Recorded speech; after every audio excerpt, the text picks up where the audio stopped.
एक दफा का जिक्र है कि एक तोता तोती का गुजर एक वीराने से हुआ।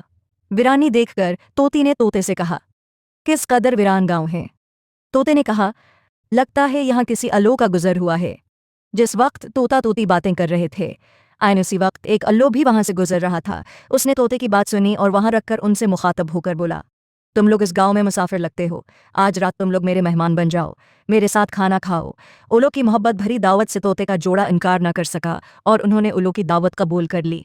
खाना खाकर जब उन्होंने रख्सत होने की इजाज़त चाही तो उल्लू ने तोती का हाथ पकड़ लिया और कहा, तुम कहाँ जा रही हो।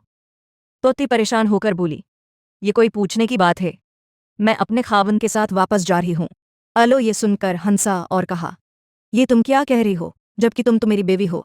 इस पे तोता तोती अलो पर झपट पड़े और गर्मा गर्मी शुरू हो गई। दोनों में जब बहस व तकरार ज्यादा बढ़ी तो ओलो ने तोते के सामने एक तजवीज़ पेश करते हुए कहा, ऐसा करते हैं, हम तीनों अदालत चलते हैं और अपना मुकदमा काजी के सामने पेश करते हैं। काजी जो फैसला करे वो हमें कबूल होगा। उल्लू की तजवीज़ पर तोता और तोती मान गए और तीनों काजी की अदालत में पेश हुए। काजी ने दलाइल की रोशनी में उल्लू के हक में फैसला देकर अदालत बर्खास्त कर दी। तोता इस बेअंसाफी पर रोता हुआ चल दिया तो उल्लू ने उसे आवाज़ दी, भाई अकेले कहाँ जाते हो, अपनी बेवी को तो साथ लेते जाओ। तोते ने हैरानी से उल्लू की तरफ देखा और बोला, अब क्यों मेरे जख्मों पर नमक छिड़कते हो, ये अब मेरी बेवी कहाँ है। अदालत ने तो इसे तुम्हारी बेवी करार दे दिया है।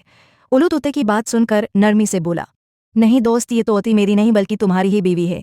मैं तुम्हें सिर्फ ये बताना चाहता था कि बस्तियां अलो वीरान है नहीं करते। बस्तियां तब वीरान होती हैं जब उनसे इंसाफ उठ जाता है।